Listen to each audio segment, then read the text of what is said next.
told you that this Honda Passport Trail Sport Edition is sort of the spiritual successor to the SUVs of the 90s? You know, like the old Ford Explorer and Jeep Cherokee, the SUVs that started the whole SUV craze. They were the jumping off point for America's obsession with sport utility vehicles. Don't believe me? Well, I guess I'll just have to go back to college to prove it.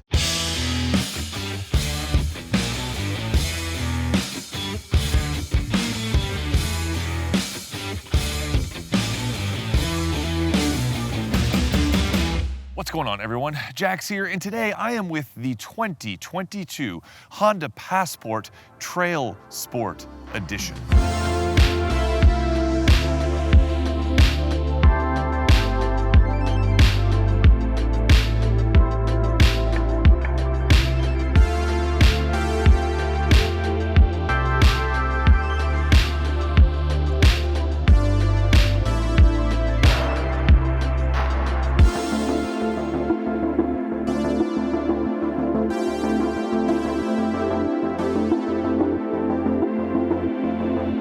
Welcome to Athens and the University of Georgia, national champions by the way.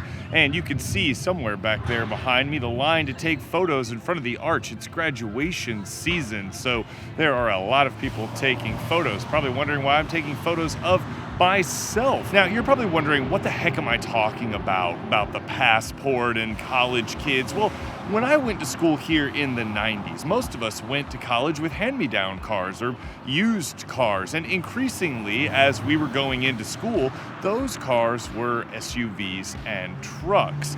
Specifically, Ford Explorers, Jeep Grand Cherokees, things like that. So I think this Passport might sort of be the spiritual successor to those cars. Kind of weird being back, if I'm honest. I mean, I'm walking around here with my backpack on and my Georgia shirt as if I never left, and everybody here probably can clearly see that it's been 20 years since I walked on campus and made this route. By the way, that was my school, Grady College of Journalism. Shout out to Grady College of Journalism over there. So this was my area of campus. Anyway, so this Trail Sport model costs $44,000, which I know sounds like a lot of money, and it is a lot of money, but when you adjust for the price of inflation, $44,000 in today's money was $25,000 back in about 1997. So suddenly it all kind of makes sense. The idea of giving your kid a hand-me-down car, buying a used car to go off to college that had sort of modern safety features and a lot of extra space. Everybody says that they're gonna give their kid a box when they go off to college or when they start driving. But, you know, keeping up with the Joneses is a thing, as are modern safety features. So I think a lot more people would be willing to hand me down something like a Passport than you might think. They certainly were handing down a lot of Explorers and Cherokees back in the day. Fun fact, Sanford Stadium is a no-fly zone.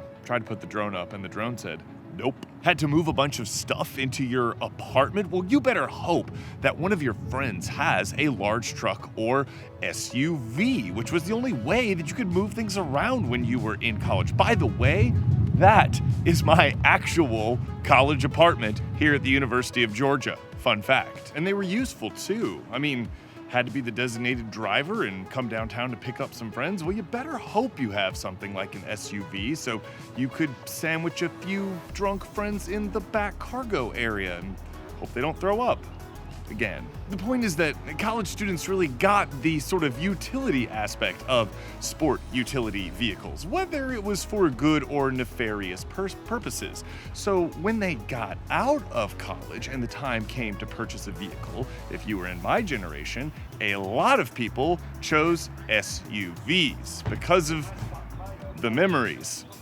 Many of those Explorers and Cherokees back then were just simple two-wheel drive models. And in those days, that meant rear-wheel drive. So they didn't have any more off-road capability than, a front-wheel drive car now. In fact, I would say that the Passport Trail Sport has more off-road capability than a lot of those old-school Explorers and Cherokees did. They were also a lot smaller inside because they were truck-based than this Passport, and they handled more unforgivably.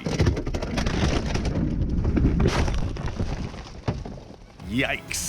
See what I mean? But before you rush out to buy a Passport to hand down to your future college kid, let's talk details.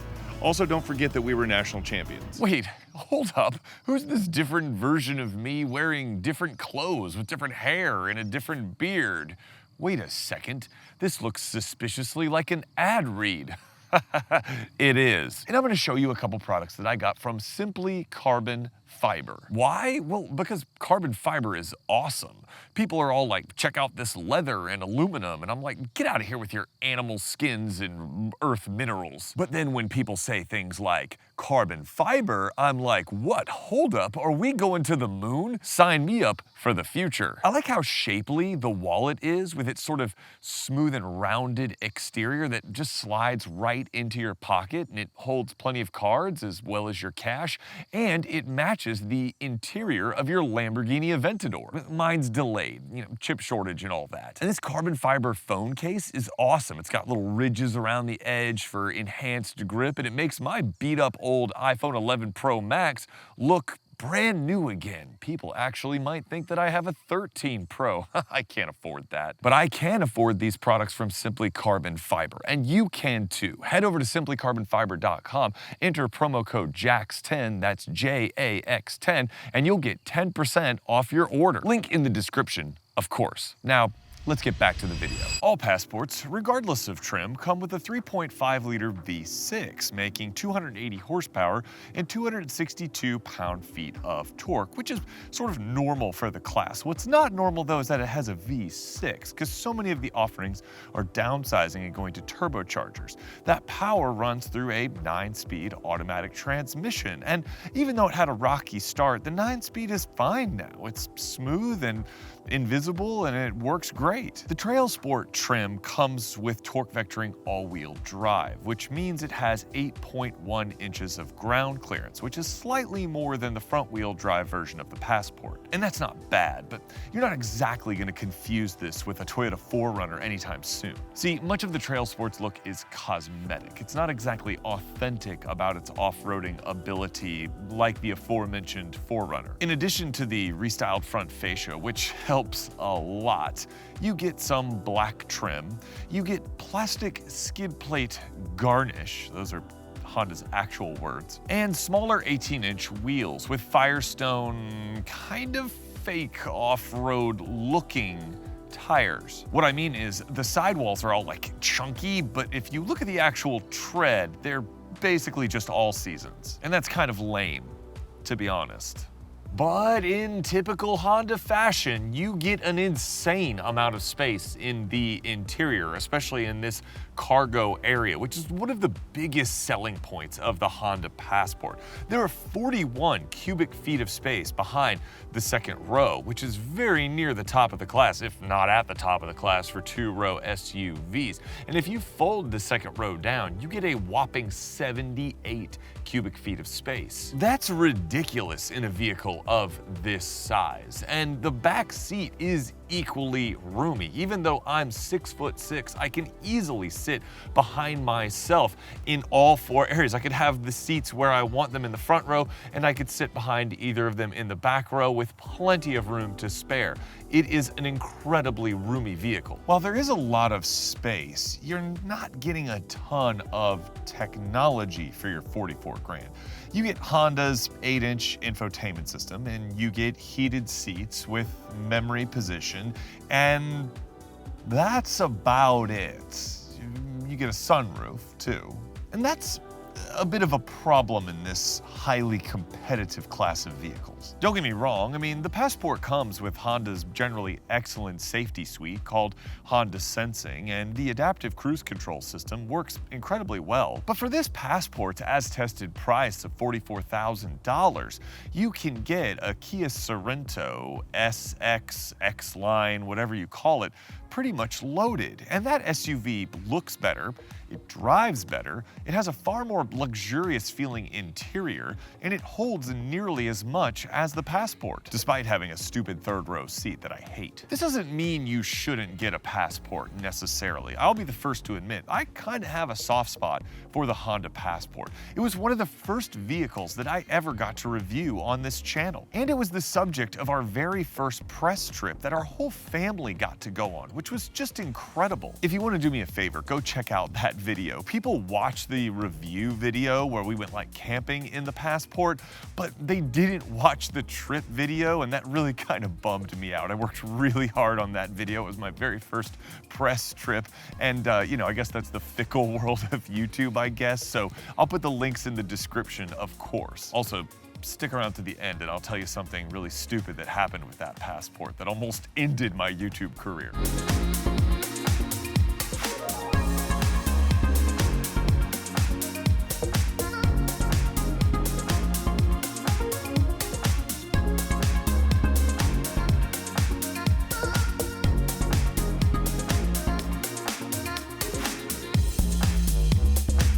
So here we are behind the wheel of the Passport, and kind of like the general theme of this review, the Passport drives just fine. There's nothing really exceptional about it. Now, I would say when you're talking about sort of larger 2-row and 3-row SUVs, it drives more near the kind of top half of the class rather than the bottom half of the class. There's a little bit more kind of handling and capability here than something like a Toyota Highlander. But it doesn't quite have the sort of magical feel of like the Mazda CX-9 that I just got out of, where the sort of comfort and body control kind of defies logic. Like, how can something that large be that comfortable while still maintaining its composure on like a rough road? But this is a Honda product, so you expect it to drive kind of on a little bit of the firmer end, a little bit of the sportier end. The steering is decent. It's not like crazy fast off center, but it's not sloppy. It's accurate enough. Throttle feel is good, although I do feel like something with a V6, so many things have turbocharged 4s in this segment. I think a SUV with a V6 should maybe have a little bit more oomph. This thing isn't like hurting for power. It's got 280 horsepower. The 9-speed is fine. It's invisible in the background. Nothing to write home about, but nothing negative. But I just think that for a Honda product, it could have a little bit more character maybe in the powertrain. One dynamic complaint I do have about this experience is the brake pedal. The feel is all right, but it's not super firm, and there's almost like this switch over where you're braking at like a lighter kind of pressure, and then all of a sudden it decides you need like more stopping power, and it just kind of dives into the braking capability. I'm not really sure why it does that, but when you're slowing down at kind of a medium rate, the same pedal travel yields a much more intense stopping power as you get kind of like halfway into the pedal. It's weird. Also, it just went off, so I want to highlight this. This has Honda Sensing, which is like one of the best sort of comprehensive safety systems. I really, really like Honda Sensing. You get so much stuff standard. You get your lane keep assist and your cross traffic alert. You get the radar cruise control, which is pretty good. It's aging compared to other systems, but it's pretty good overall. I used it in the little driving segment to Athens, and it worked great.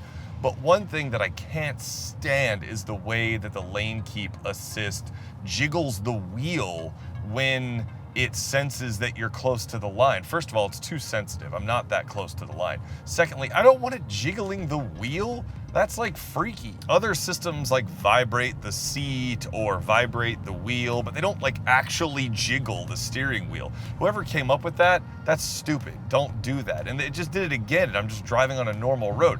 What happens, car makers, when you do stuff like that, is it inspires people to turn it off, which defeats the purpose of having the safety system. So like, tune it properly, but then also give it characteristics that inspire confidence. They don't freak you out for no reason. Other than that, the driving experience is pretty pleasurable. I mean, I'm going around kind of a curvy road. I'm not on the handling road, but I took it down the handling road. It was absolutely fine, exactly what you would expect. And on this curvy road, everything is controlled. Lean is controlled for something of this size. I got no complaints about that. It's generally a really pleasant place to be. However, at $44,000 as tested, there's just kind of a few notable exceptions in here. First of all, I'm 6'6" and I have plenty of space. In fact, I can sit behind myself. In fact, I can sit behind myself and I can throw like a couple of me in the back. This thing is huge and I love that. But you should get heated and cooled seats at this price. And you should get a surround view camera at this price. I don't think in 2022 these things are too much to ask, especially because a Kia Sorento of this price range will give you that. Also, this gauge cluster is very functional, but there's a fine line between functional and boring, and I feel like Honda is getting a little too close to boring. It's like a TFT display. It's super bright and crisp, and I really like that about it, but there's not a lot of kind of pizzazz to it. And I hate to say it, but once you cross that kind of $40,000 barrier, I feel like any vehicle needs to have just a little bit more pizzazz. So in summary, driving experience is very good. It's what you'd expect from a Honda. Maybe not quite in the sportier end of Honda, but it still feels like a Honda. Everything about this, I like this little armrest right here because you've got all this open space. You have this huge center bend. I like that they give you this little armrest to chill on. It's very comfortable for longer journeys.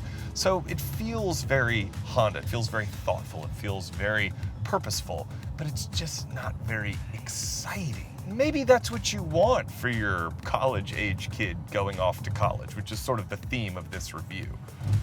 But it doesn't really make you want it to begin with. I like two-row SUVs a lot. At this stage of my life right now, with a kid who's now driving on her own, they make a lot of sense for our family. I'm inclined to get something like the Passport because it's enormous inside and it's relatively efficient. I was averaging over 20 miles per gallon easily in daily use. But Mrs. Jax loves a good interior, and I'm not sure the Passport's interior is quite fancy enough. I'll let her explain. So I'm in the Honda Passport. I guess you already know that, right? I do like some parts of it for sure. I like the black leather. I like the opposite color stitching or whatever that's called. I like the big thing right here because you can put your purse here. You can put your purse inside. Nice big screen. Other than that, it's a little, I don't know, this is kind of boring looking here. What is that called? I don't even know. Where you push the shifter. Yes, I don't like the shifters like this anyway. But it's kind of boring looking. Do I have heated seats in here? Yes. Okay, well But that's not good. cooled. Do I have cooled seats? No. Oh, well, that's a big no. I do like a cooled seat. It's just kind of, I mean, the back seat's roomy. Nothing fancy, but it would do the job. You'll have to decide if the Passport is right for you or enough for you. But I can promise you one thing, it's probably enough for your future college-aged kid. He or she will probably appreciate the Passport's spaciousness, and you'll appreciate its modern-ish at the time safety systems. But maybe tell them not to find out how many human beings they can fit in the Passport's generous cargo hold. Guys, thanks so much for watching. Thanks for being a part of the channel. It was a lot of fun. I'm on spring break right now, and it was a lot of fun kind of going up to Athens and seeing the old college town and incorporating it into this review. Let me know if you liked that style of review, kind of connecting it to life a little bit more, I guess. Also, quick story, I promised you, when I had that first Passport press vehicle, it had a rooftop tent camper. Go check out that camping review that we did. And when I was closing it, I broke it. And so I had to call the Honda rep, who had very generously given me these early vehicles when my channel was just starting out, and being like, hey, thanks for the vehicle and the trip to the Little League World Series. I broke it. Not my finest hour for sure, and I'm probably lucky that I'm still here reviewing cars. So thank you, Honda. Go check out those videos. Check out the Passport to see if you prioritize size and spaciousness over maybe a more luxurious vehicle. And let me know in the comments what you think of the Passport, or what you think of those videos, or what you think of life in general. Thanks for being here. Make sure to like, make sure to subscribe, ride safe, drive safe. I'll see you in the next video, all right? Peace.